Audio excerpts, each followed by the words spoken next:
Are you getting ready to travel? For many of us, one of the biggest challenges is figuring out what to pack for our upcoming trip. Beauty and style expert Michelle Phillips is here to share some of her best tips to make the process a lot easier. Good morning. Good morning. I think we all, no matter how much you travel, how little, how much, packing is stressful. It is. And, you know, as women, we want to bring all of the shoes. We want to make sure we have enough of everything. So we always overpack. And when we get there, we find we don't use half of what we brought. But it's nice to know that it's there if we need it. Yeah, exactly. So I'm learning, and I travel a lot for what I do for work. So I thought I would share some tips because recently I've been traveling and I'm finding a lot of people don't even know the rules to get through TSA and carry-on bags. So I thought I'd just show you right off the bat that you can bring a carry-on suitcase, but it cannot be any larger than 22 inches by 14 inches by 9 inches.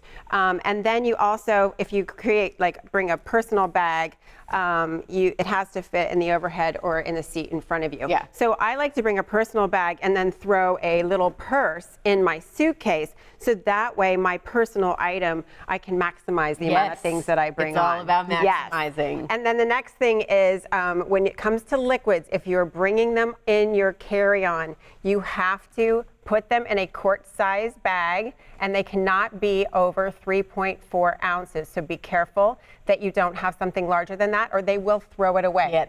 Yes, and then, but that's that doesn't go for basically medications. Yeah. So that's okay with that. So you want to make sure if you have anything larger, you check it in your check bag. Okay, so this is where a lot of the nitty-gritty we're talking about this morning goes into. Yes, exactly. And first of all, if you are going to put your liquids in your checked bag, make sure this is my bag that I put all of my toiletries in that I'm putting in my checked bag. Or you can just use like a Ziploc bag to put them in because you want to make sure that they don't leak. You say waterproof is your best friend for this. Yes, type of definitely products. for any liquids, creams, aerosols. Okay. And then when it comes to packing, what I like to do is lay out everything that I'm going to pack days before, and then you kind of go back and edit. Yeah, because I think a lot is like, okay, this is what I really want. Now, what do I need to bring?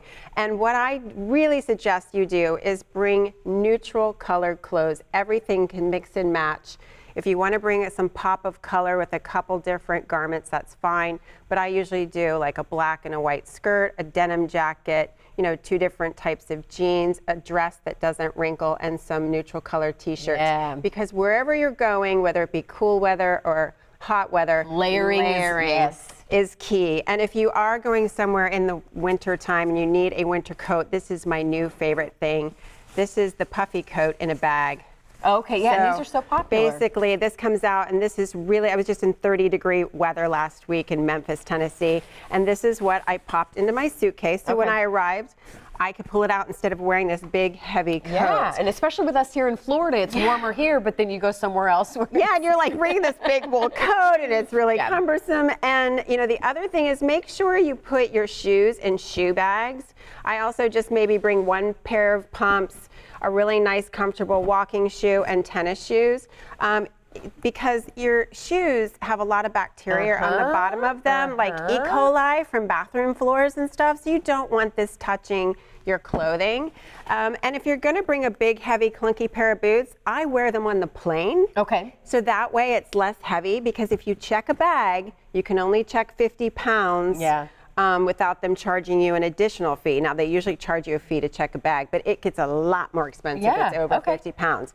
And the other thing is when it comes to packing your clothing, roll your clothes. Because you think you get more space that way? You do. Okay. You get a lot more space that way. And like everything, jeans, like everything? Jeans, t-shirts, but if you have something that gets wrinkled easily, what I do is I wrap it in plastic that you get from the dry cleaners. Okay. So I will actually lay out my blouse, let's just say, and put plastic over, like put it inside the plastic, and then gently fold it and put it on top, and that will keep my blouse from wrinkling. Okay. So that's a really, really good tip there. And then laundry bags. Make sure this one has a built-in laundry bag, but I always bring something that I can put my dirty clothes in. And then if you bring a hat, always, because sometimes it might be raining or snowing where you're going, or you might need to protect yourself from the sun. There are these wonderful hats that fold up and don't lose their shape. Yeah, so really look for things that are easy to pack. And then again, with sweaters, don't go real bulky. If you have cashmere is so lightweight, and you can fold it layer. and roll it, and then layer it, and it keeps you warm without the bulk. Time.